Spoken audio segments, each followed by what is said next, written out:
ஐயா சிவாய் நம்ம சொல்லுங்க. ஐயா நான் கேட்கறதுக்கு ஒரே ஒரு கேள்வி, எனக்கு சரியான பதில் சொல்லணும்.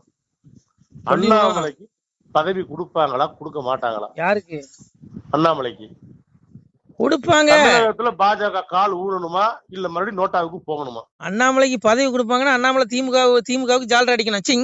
சிங் அடிச்சா கொடுப்பாங்க. நீ ஏன் திமுக எதுக்குற? நாங்கெல்லாம் திமுக கூட அணைச்சி போல. அண்ணன் ஸ்டாலின் தமிழிசை அது சொல்லலையா? எவ்வளவு அழகா திமுக கூட உறவாடுறாங்க. அவங்களுக்கு 2 மாநில கவர்னர் பதவி கொடுக்கலையா? இலக்கணேசன் சொல்லவே வேண்டாம். மேடைக்கு மேடை திமுக புகழ்ந்திருக்காரு. பழைய வீடியோல எடுத்து பாருங்க. அப்போ அவருக்கு கவர்னர் பதவி நம்ம ஐயா சிபிஆர் சொல்லவே வேண்டாம். சிபிஆர் துணை குடியரசு நேத்தைய மேடையில் சொல்லிட்டாரு. எனக்கு ஆளுநர் பதவி வந்ததா முத சண்டிவிகாரங்க தான் போன் பண்ணாங்க. அது வாயிலா தான் தெரிந்து கொண்டேன்னாரு. புரிஞ்சுக்கோங்க. நீ எதுக்கு ஏன் திமுக எதுக்குற?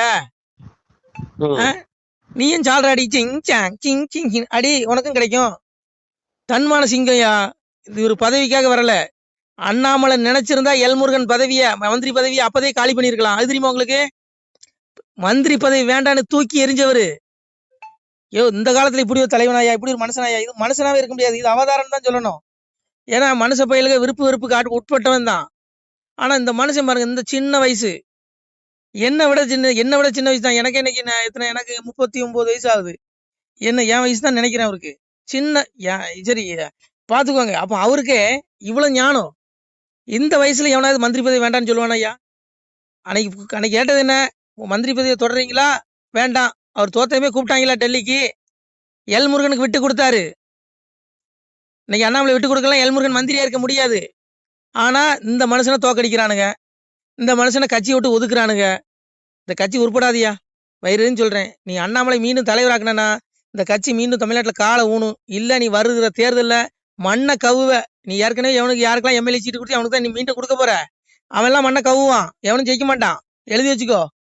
இங்க பாரு, பிஜேபியில எவனும் தியாகி கிடையாது. உண்மையான தியாகி யாரு தெரியுமா? பிஜேபி இருக்க தொண்டர்கள் மட்டும்தான். அண்ணாமலையும் சேர்த்துதான். அண்ணாமலையும் தன்னை தொண்டன்னு தான் சொல்றாரு.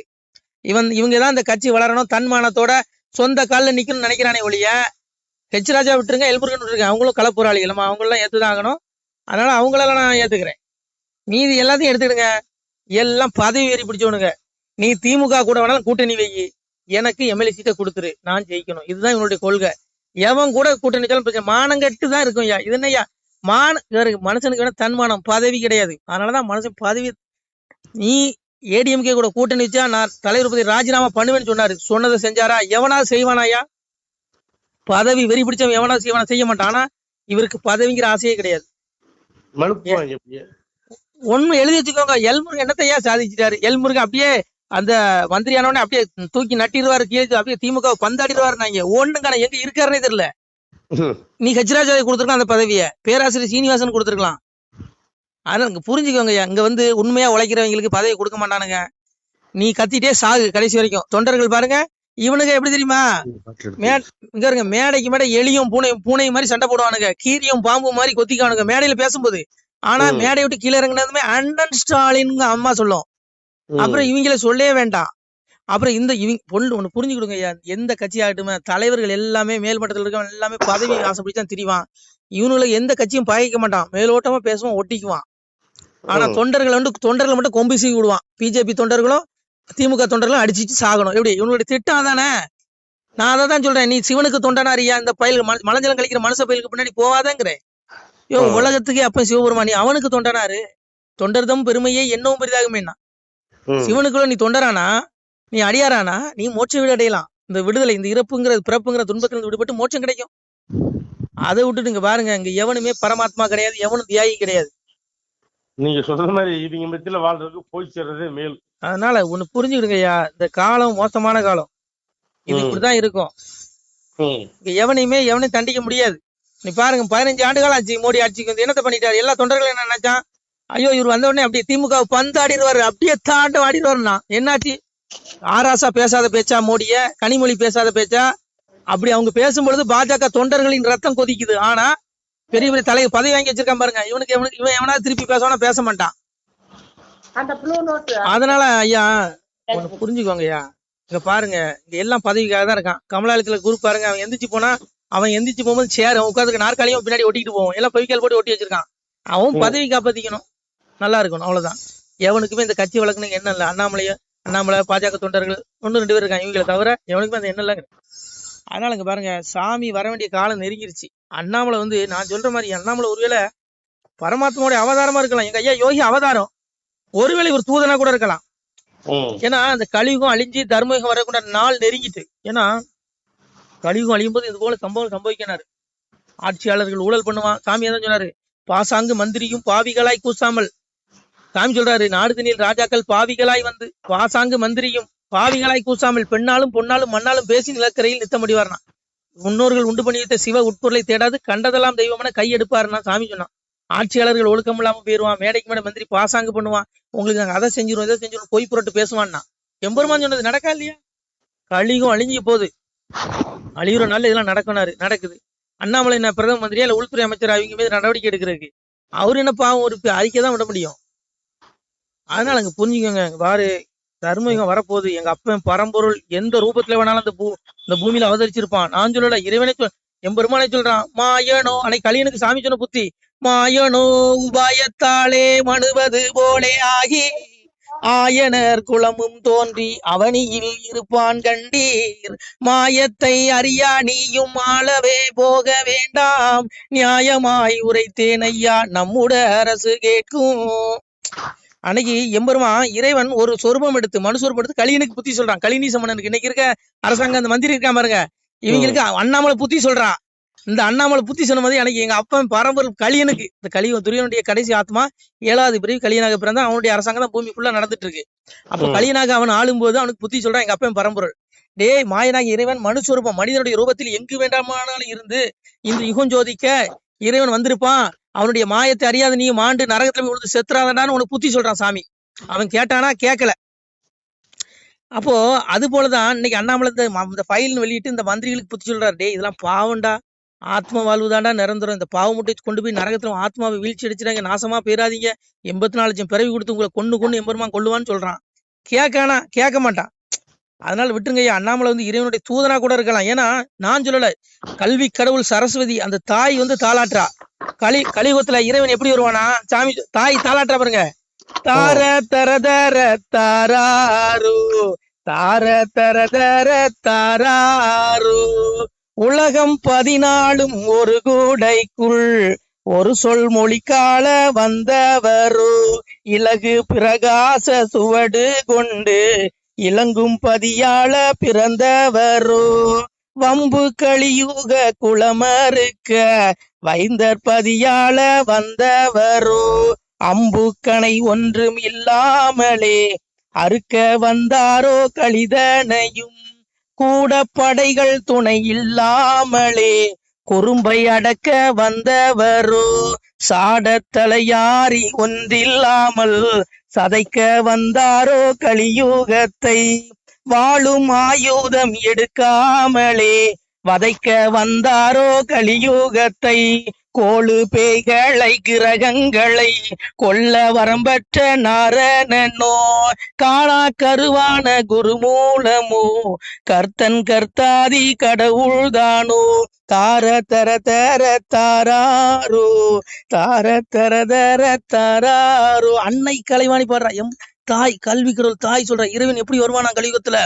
ஒரு 14 உலகத்தையும் ஒரு குடைக்கு கீழால எம்பெருமான் வருவான். ஒரு சொல் மொழிக்கால இலகு பிரகாச சுவடு கொண்டு, அதாவது எதா தித்ய கதம் தேஜோ ஜகத் பாசி தேசிகளும் சந்திரமசி எச்சாக்கனோ தத் தேஜோதி மாமாங்கிற, அதாவது இறைவன் எப்ப எத்தன்மையானவனா ஒரே நேரத்தில் 1000 சூரியன் உதித்தால் எவ்வளவு வெளிச்சம் கிடைக்குமோ அவ்வளவு அதையும் விட அதிகமான ஒளி பொருந்தியவனா. ஒரு சூரியனுக்கு எவ்வளவு வெளிச்சம்னா இந்த ஒரு சூரியன் நம்ம கண்ணில் பார்க்க முடியாதா? முடியாது. அப்ப 1000 சூரியனை விட அதிகமான ஒளி உடையவனா. அப்பேற்பட்ட இறைவன் எங்க அப்பன் பரம்பொருள் எங்க அப்பா இந்த உலகத்துல எப்படி வருவானா? இலகு பிரகாச சுவடு கொண்டு வருவானா. இந்த கலியுகத்தை இருக்க வம்பு கலிக குளம் இருக்க வருவானா. அம்புக்கணை ஒன்னும் எடுத்துட்டு வர மாட்டான். ஏன்னா இவனு புழுப்பூச்சி, இவனுல கொள்றதுக்கு இந்த நீச குளம், இந்த படுபாவிகள், இந்த மாதிரி ஊழல் பண்ற பாருங்க, இந்த பெருச்சாளிகள், இந்த ரவுடிப்பைய, இந்த காட்டு மிராண்டிகள், இவனுகள் எல்லாம் அழிக்கிறதுக்கு எங்க அப்பன் சொல்ற பாருங்க அம்புக்கணை. எங்க அம்மா சொல்ற அம்புக்கணை ஒன்னையும் கொண்டு வர மாட்டான். ஏன்னா இவன் புழுப்பூச்சி, இவனை நசுக்கிறதுக்கு எதுக்கடா அம்புக்கணைங்கிறா.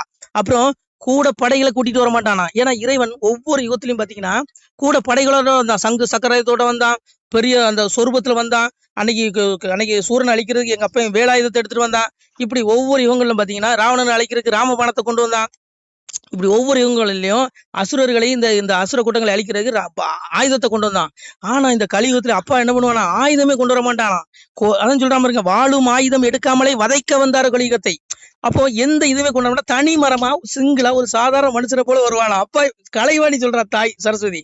அப்போ அண்ணாமலை பாருங்க, ஒரு மனுஷன் ஒத்த மனுஷன், அவர் பின்னாடி பிஜேபி கட்சி கூட இப்ப எல்லாம் ஓர கட்டிட்டானுங்க. ஆனா அத்தனை ஊழல்வாதி மந்திரிகள் கண்ணுல விரல விட்டு ஆட்டுறான் பாருங்க. சாதாரண மனுஷனால இந்த வேலை செய்ய முடியாதுயா. ஒரு பரபிரம்மம் அண்ணாமலை சாதாரண மனுஷனா இருந்தாலும் கூட எங்க அப்பன் பரமாத்மா, எங்க அப்பன் அவனுக்குள்ள இருந்து வேலை செய்யறான், அண்ணாமலைக்குள்ள இருந்து இந்த வேலை செய்யறான். இல்ல நம்ம எதுக்க முடியாதுயா, புரிஞ்சுக்கோங்க. சாதாரண ஆளு எதுனா எவன் காணாம போயிட்டான் திமுக எதிர்த்து. இன்னைக்கு இந்த மனுஷன் ஒரு ஆளு நின்று கூட படைகள் இல்ல, அம்பு ஆயுதங்கள் இல்ல, ஒரு அப்படி தண்ணி வர ஒரு மைக்க பிடிச்சிட்டு கதற விடுறான். அப்போ அன்னைக்கு எங்க தாய் அன்னைக்கு கலியுகம் அழிகிற நாள்ல இந்த பாவிகளுடைய கொட்டத்தை ஆட்டத்தை அடக்கிறதுக்கு இறைவன் மனுச்சுரூபத்துல வருவான் அப்படின்னு கலைவாணி பாடுறா. ஆனா வரும்போது ஆயுதங்களை எடுத்துட்டு வர மாட்டான், கூட படைகளை கூட்டிட்டு வர மாட்டான். ஆனா இவனுங்களை அழிச்சிருவான்னு சொன்னான். நடக்கா இல்லையா? சாமி வந்துட்டாரா இல்லையா? அத்தனை பயில்கள் மட்டும் எத்தனை கோடி ஒண்ணா இருக்கட்டுடா, உன் தூக்கத்தை கெடுத்துட்டானா? நீ தூங்குறியா நிம்மதியா? இல்ல உன்னை தூங்க விட மாட்டான். அதுதான்டா சாமி. அததான் எங்க அப்பன் பரம்பரை சொன்னான். இறப்ப வடிவாய் இருந்து கலிதனையும் பிரம்மமாய் நின்று பக்தி சோதித்தேனாம், எங்கும் இருந்து எரிப்போம் கலிதனையும், சங்கில் இறந்து தான் வளர்ப்பேன் அன்போரேங்க. என் பிள்ளைகள் சாதுக்களை நான் இறப்புக்கு அப்புறம் அவனுக்கு மோட்ச விடு, என்னுடைய நித்திய விடு வைகுண்டத்துக்கு அழைச்சிக்கிறேன். ஆனா இந்த கலிநீச படுவாவிகளை மறைபொருளாக, கண்ணுக்கு புலப்படாத மறைபொருளாக இருந்து இவனுடைய நாள் முடிஞ்சதும் எவனை அனுப்பி அவனை கூப்பிட்டு நடு கேட்கிறேன், நரகத்துல தள்ளி ஆக்கினை தண்டனை கொடுத்த பிறகு இறப்புக்குரிய மண்ணுலகளை 84 லட்சம் பிறவி கொடுத்து இவனை கொன்னு எடுக்கிறேங்க. இவனுங்களா இன்னும் 1000 கோடி 50,000 கோடி வச்சுட்டு போடா, எவ்வளவு நாள்டா உனக்கு? 100 வருஷம் வாழ்ந்துருவா, அவ்வளவுதான். அப்பா கூடுவான், அழைப்பு வரும் அங்க இருந்து. புரியுதா உங்களுக்கு? அதனால பாருங்க, அப்பா அப்படி இல்லது ஒரு பயிலும் தப்ப முடியாது. தேடிக்க அப்பாவ, தேடுனா உனக்கு முக்தி. அதனால அங்க பாருங்க, அந்த கலியுகம் இப்படிதான் அழியும். நான் சொல்லல, அப்பா சொல்றான் பாருங்க, அண்ட பகீரண்டம் வெள்ள ஒரு ஆயுதம் வந்திருக்குதடா, அண்ட பகீரண்டம் வெள்ள ஆயுதம் வெடித்ததுண்டால் துண்டு துண்டாய் போய் விடுவீர், துணை உண்டோ உங்களுக்கு? குலத்தை கெடுக்கின்ற கோடாரி காம்பது போல் உங்களுடைய பாவம் உங்களுக்கு சத்துருவாய் இருக்குதடா. குளத்தை கெடுக்கின்ற கோடாரி காம்பது போல் உங்களுடைய பாவம் உங்களுக்கு சத்துருவா. நான் செஞ்ச பாவம், நீங்க செஞ்ச பாவம். நம்ம இத்தனைக்கு 7 யுகம் 4 யுகம் தான் கணக்கு இருக்கு. கிரேதா திரேதா தோபர்களி 7 யுகம் கணக்குல அந்த யுகம் எத்தனை லட்சம் ஆண்டு இருந்ததுன்னு தெரியல. அத்தனை லட்சம் ஆண்டுகள் நம்ம பிறந்திருக்கோம், பிறந்து செத்துருக்கோம். அந்த யுகங்களில் நம்ம முக்தி அடையல. அதனால அந்த யுகங்களில் பிறந்த கர்மவினை அனுபவிப்பதற்காக இன்னைக்கு அணு ஆயுதம் கண்டுபிடிச்சு வச்சிருக்கான் பாருங்க. அண்டபகி 2 வெள்ள ஆயுதம் வெடித்ததுண்டால் துண்டு துண்டாய் போயிடுங்க. அன்னைக்கு அணு ஆயுதம் ரஷ்யா பண்றான், அமெரிக்கா பண்ண போறான். இது எல்லாம் யாரு? இந்த ஆயுதம் அப்பா நீ செஞ்ச பாவடா. இப்படி நீ மரணித்தால் நீ செய்த பாவங்கிறான். குளத்தை கெடுக்கின்ற கோடாரி காம்பது போல் உங்களுடைய பாவம் உங்களுக்கு சத்துருவா இருக்குதான். துண்டு துண்டா போவீங்க, நீ துண்டு துண்டா போயிருவீங்க. நடக்க இல்லையா? அதான் சொன்னான், கண்ணுக்குள் மணியையான காரண குருவேனியான விண்ணுக்குள் எவர்க்கும் யான வெளிச்சுடர் ஆனமூர்த்தி ஒண்ணுக்குள் ஒன்றாகி உலகம் ஈரல் அனைத்தும் காக்கும் அணுவுக்கும் கடந்த ஜோதி அறிவுளும் அறியாதேங்கிறான். இந்த உலகத்தை அழிக்கிற அணு ஆயுதமும் அவன் தான், சிவபெருமான் தான், எங்க அப்பன் தான். அதனால அங்க பாருங்க, உடல் அழிஞ்சிரும், எவனாலையும் காப்பாற்ற முடியாது இந்த உடலை. ஆனா ஆத்மா உலகமே அழிஞ்சாலும் அழியாது. எந்த அணு ஆயுதத்தாலும் ஆத்மா அழிக்க முடியாது. அந்த ஆத்மா அப்பாவுடைய வீட்டுக்கு போன மோட்சத்தை தேடிக்கிங்க. இல்லைன்னா 84 லட்சம் பிறவி புழு விலங்கு பறன்னு எடுத்து சாவுவீங்க. நான் சொல்ல, அப்பா சொல்றான். நமசிவாய. திருச்சிட்டம்பலம். சிவாய நம. திருச்சிட்டம்பலம், தில்லையம்பலம், பொன்னம்பலம். சிவாய நம. உறவுகளே, சிவ அன்பர்களே, தற்போது தாங்கள் இந்த வீடியோவில் பார்க்கக்கூடிய இடத்துல ஒரு சிவாலய திருப்பணி ஒன்று நடந்து கொண்டிருக்கிறது. இந்த இடத்துல பார்த்தீங்கன்னா, முன்பு ஒரு காலத்தில் ஒரு சிவாலயம் இருந்திருக்குது. அதாவது இந்த ஏரியா இப்போ ஒரு தென்னை மரங்கள் பனை மரங்கள் சூழ்ந்த காடாக இருக்கிறது. முன்பொரு காலத்தில் இங்கே ஒரு ஊர் இருந்ததாக சொல்கிறாங்க. ஆனால் இப்போது சுற்று வட்டாரத்தில் 5 கிலோமீட்டர் சுற்றுலா ஊரே கிடையாது, காடு. இப்போ இந்த இடத்துல ஒரு சிவாலயம் அமையிருக்கிறது. இந்த சிவாலயத்தில் இருந்த அந்த சாமியுடைய திருமணியை எடுத்து வச்சிட்டோம். திருப்பணி முடிஞ்சதுக்கப்புறம் பிரதிஷ்டை பண்ண இருக்கிற உறவுகளே, தற்போது இந்த வீடியோ பார்க்கக்கூடிய உறவுகள் தங்களால் முடிந்தால் ஒரு சின்ன உதவி செஞ்சு கொடுங்க. எங்கள் இடத்துல பொருளாதாரம் இல்லை. அதனால் பார்த்திங்கன்னா அந்த வேலையெல்லாம் அப்படியே நின்று போச்சு. பாருங்கள், இந்த அப்படியே பாதியிலே நிற்கிது இந்த சிவாலய திருப்பணி. பக்த கோடிகள், அன்பு உள்ளங்கள், தயவுசெய்து நீங்கள் உதவி செய்ய விருப்பமுள்ள உறவுகள் உதவுங்க. உங்களுக்கு கோடி புண்ணியம் கிடைக்கும். இந்த சாமியோடைய அருள் அனுகிரகம் உங்களுக்கு கண்டிப்பாக கிடைக்கும். இது ஒரு புகழ்பெற்ற சிவாலயம் கூட சொல்லலாம். சாமியோட திருமணியை எடுத்து வச்சிட்டோம். இந்த இடத்துல பார்த்தீங்கன்னா ஒரு வாசி தண்டம் இருக்குது. அந்த காலத்தில் ஒரு முனிவர் யாரோ தவம் செஞ்சுருக்காங்க. அவங்களுடைய வாசி தண்டம் அவர் திருக்கரங்களால் எழுதின ஓலைச்சுவடி கூட இன்றும் இருக்குது, இன்னும் பாதுகாக்கப்பட்டு வருது. அது கோயில் திருப்பணி முடிஞ்சதுமே அதையும் நாங்கள் அந்த வழிபாட்டுக்கு வச்சுடுவோம். இந்த சிவாலய திருப்பணி வந்து சாமி திருநாமம் வந்து முக்தீஸ்வரர் அப்படிங்கிற திருநாமத்தில் வழங்குறாரு. நெல்லை மாவட்டம் நாங்குநேரி தாலுகாவில் இந்த சிவாலயம் அமைய இருக்கிறது. உறவுகளே, இந்த வீடியோ பார்க்கக்கூடியவங்க ஒரு 2 பேருக்காவது கொஞ்சம் ஷேர் பண்ணுங்கள். இந்த வீடியோ பார்க்கக்கூடிய யாராவது ஒரு சின்ன உதவி செஞ்சால் இந்த ஆலய திருப்பணி வந்து கண்டிப்பாக நாங்கள் வெற்றிகரமாக முடிச்சுடுவோம். பாருங்கள், அந்த வேலை எல்லாமே அப்படியே நிற்கிது. கல்லெல்லாம் இறக்கி போட்டிருக்கோம். இன்னும் நிறைய கற்கள் தேவைப்படுது. சுவாமியோடைய அந்த திருக்கோபுரம் பார்த்திங்கன்னா லிங்க வடிவிலே அமைக்க இருக்கிறோம். உதவுங்கள் உறவுகளே. உங்களுக்கு அப்பா சிவபெருமானுடைய அருள் நிச்சயம் கிடைக்கும். எம்பெருமான் சொல்வான், வாழுவீர் தாழ்வில்லாமல் மக்களும் கிளைகள் கொஞ்சி நாளுமே மகிழ்ச்சியை கூர்ந்து நலமுடன் வாழும்போது நீளுமே எனது செங்கோல் நீதியும் நெறிபோல் வந்து ஆளுமே உங்கள் தன்னை அன்புடன் அலையாவண்ணம். உங்களை எம்பெருமானுடைய அப்பாவுடைய திருவாசகத்தாலேயே வாழ்த்துறோம் உறவுகளே. ஆணுடன் பெண்ணும் பெற்று அதிகமாய் செல்வமாகி தானுடன் நினைவுமுற்று தர்மமும் நெறியும் கற்று வேணும் நீள் காலமெல்லாம் வெள்ளியர் உடனே வாழ்ந்து போனுதல் கமலநாதன் பொற்பதம் பெற்று வாழ்வீர். அந்த ஈசனுடைய பொற்பதம் நிச்சயம் கிடைக்கும். உங்களுக்கு இகத்திலும் சுகம், பரத்திலும் சுகம். உங்களுடைய கர்ம வினைகள் மன்னிக்கப்பட்டு உங்களுக்கு நிச்சயம் மோட்ச வீடு கிடைக்கும். இகத்தில் அப்போரன் ஆயுளுடன் நோய் நொடி இல்லாமல் வாழ்ந்து நீங்கள் பரவாழ்வும் பெறுவீர்கள் உறவுகளே. மக்களே, நீங்கள் எல்லாம் வாழ்பொன்னம் பதியிற் சென்று முக்கியமான யுகநில மதிலே தன்னால் கக்கிய பொன்கள் ஸ்வர்ணம் கைமணம் குளிர அன்னம் பொக்கிஷம் நிறைய வைத்து புகழ உண்டு இனிதாய் வாழ்வீர். இந்த இகவாழ்வும் பரவாழ்வும் உங்களுக்கு சுகப்பட அப்பன் ஈசனர்களால் வாழ்த்துகிறோம். இந்த திருப்பணிக்கு உதவி செய்ய ஒரு ஜிபே எண் சொல்கிறோம். இந்த எண்ணில் நீங்கள் உதவலாம். நீங்கள் இந்த எண்ணிலே நீங்கள் தொடர்பு கொள்ளலாம். ஜிபே, ஃபோன்பே, வாட்ஸ்அப் எல்லாம் இந்த நம்பர் தான். 93 85 44 31 06 93 85 44 31 06. இந்த எண்ணில் நீங்கள் உதவலாம், தொடர்பும் கொள்ளலாம். வாட்ஸ்அப்பும் இந்த எண்ணு தான், ஜிபே இந்த எண்ணு தான் உறவுகளே. முடிந்த அளவுக்கு 2 பேருக்காக ஷேர் பண்ணுங்கள். இந்த வீடியோ பார்க்கக்கூடிய யாராவது ஒருத்தர் சின்ன உதவி, நீங்கள் வந்து பெரிய அளவில் செய்யணும் கூட, நீங்கள் ₹1 நீங்கள் தந்தாலும் மனசார வேண்டி ஏற்றுக்கிறோம் உறவுகளே. உதவுங்கள். முடிஞ்ச அளவுக்கு கொஞ்சம் ஷேர் பண்ணுங்கள். நன்றி. சிவாய நம. திருச்சிட்டம்பலம், தில்லையம்பலம், பொன்னம்பலம். உறவுகளே, நம்ம இந்த இடத்துல வாழ்ந்து மறைந்த ஒரு சித்த மகாபுருஷர் பயன்படுத்திய பல 100 ஆண்டுகளுக்கு முன்பு உள்ள வாசி தண்டம் ஒரு சித்த மகாபுருஷர் பயன்படுத்தியது. அவர் திருக்கரங்களால் எழுதிய அந்த ஓலைச்சுவடி கூட பாருங்கள், இன்னும் பாதுகாக்கப்பட்டு வருது. இந்த சிவாலயம், நம்முடைய அந்த சிவாலய திருப்பணி முடிந்ததுமே எம்பெருமான் அவர் எழுதிய அந்த சிவனை பற்றி புகழ்ந்து எழுதிய அந்த பாடல் வரிகள் இதில் இருக்குது. இந்த வாசி தண்டம் அவர் பிரதிஷ்டை செய்த அந்த லிங்க திருமேனியையும் இந்த இடத்துல நாம் இந்த ஆலயம் கட்டி நாம் பிரதிஷ்டை செய்திருக்கிறோம். அனைவரும் இந்த ஆலய பிரதிஷ்டைக்கு கண்டிப்பாக வரணும். முடிஞ்ச அளவுக்கு வீடியோ பார்க்குறவங்க உதவி பண்ணுங்கள் உறவுகளே. பொருளாதாரம் இல்லாமல் திருப்பணி நின்று போச்சு. முடிஞ்ச அளவுக்கு ஷேர் பண்ணுங்கள், உதவுங்க. நன்றி. நம சிவாய. திருச்சிட்டம்பலம், தில்லையம்பலம், பொன்னம்பலம். இந்த புண்ணியபலன் தங்களுக்கு உடானபடியாக வரும் உறவுகளே. நம சிவாய.